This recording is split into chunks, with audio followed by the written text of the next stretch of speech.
एहतशाम साहब, आपकी जानिब आती हूँ, ये जो आज का फैसला है ये कितना इंपॉर्टेंट है? और जैसे मैंने टाइमिंग की बात की, क्योंकि अभी DG-ISPR का बड़ा इंपॉर्टेंट प्रेशर हुआ, बड़ी सख्त जुबान भी इस्तेमाल की गई पाकिस्तान तहरीक इंसाफ के लिए, और जो अभी जो मामला उनके लिए चल रहे हैं उसको देखते हुए, और हम जानते हैं कि पाकिस्तान तहरीक इंसाफ का और फैज़ हमीद साहब का एक जो कनेक्शन रहा है माजी में, जो बातें चलती रही हैं कि जी ये फैज़ याब होते रहे हैं। अब ये सारे टाइमिंग को देखते हुए क्या ये मैसेज भी है कि सख्ती मजीद बढ़ने जा रही है और सजाएं जो हैं वो अब आगे भी शिफ्ट होंगी?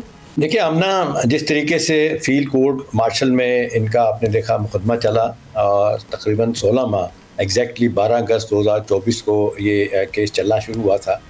और इसमें जो 2-3 इम्पॉर्टेंट बातें, एक तो कि इनकी मर्ज़ी का, फैज़ हमीद की मर्ज़ी का वकील दिया गया, ज़्यादातर जो गवाह थे जो बुलाए गए वो भी इनकी मर्ज़ी के बुलाए गए थे। और दूसरा ये है कि इसकी अहमियत के फ़ौज के इतने पावरफुल ISIT चीफ के ख़िलाफ़ ये फ़ैसला आना, ये जो अभी हारिस साहब भी बात कर रहे थे, ये राइटिंग ऑन द वॉल है, ये भी मैसेज है।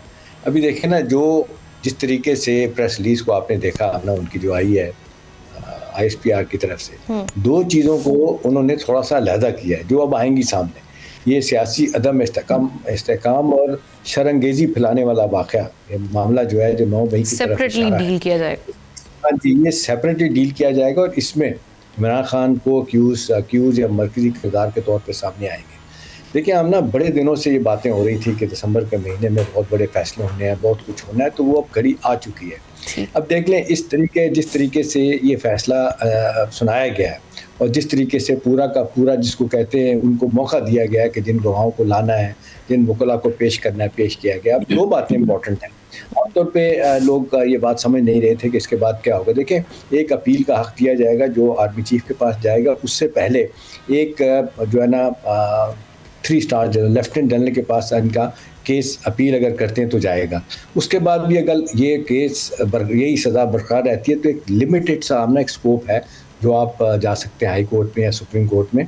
आमतौर पे देखा गया कि फील्ड कोर्ट मार्शल के जो ट्रायल होता है उसमें इतने ज़बरदस्त तरीके से गवाह, एविडेंस, हर चीज़ दी जाती है कि वो जिसको कहते हैं बांध दिया जाता है कि बंदा हिल नहीं सकता।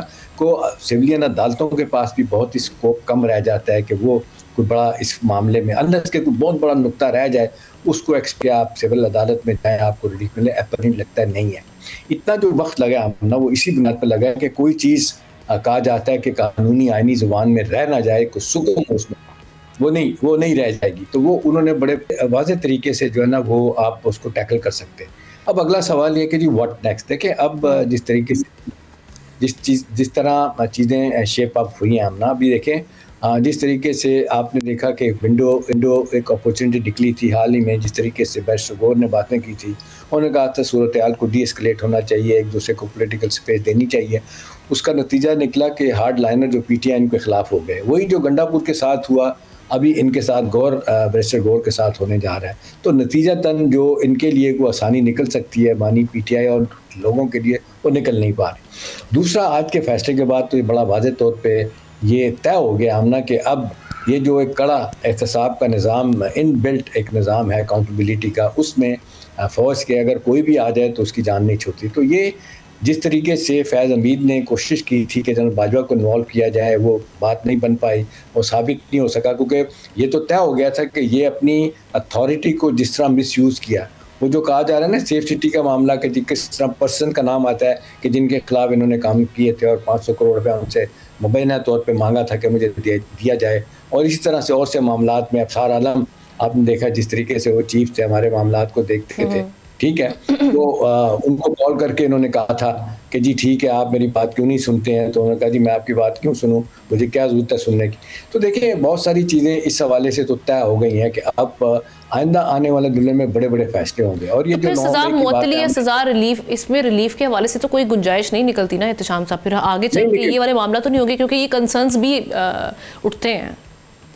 देखिए आमना रिलीफ वाली बात तो मुझे नहीं लगता सिरे से रिलीफ मिलेगी। रिलीफ उसी सूरत में मिलता है कि जब आप पोलिटिकली आप बैकग्राउंड में या पर्दे के पीछे जो आप बात कर रहे होते हैं, जो आप मैसेजिंग सिग्नलिंग पोस्चरिंग कर रहे होते हैं कि नहीं जी बस ठीक है, गलती हो गई, मामले को टाला जाए।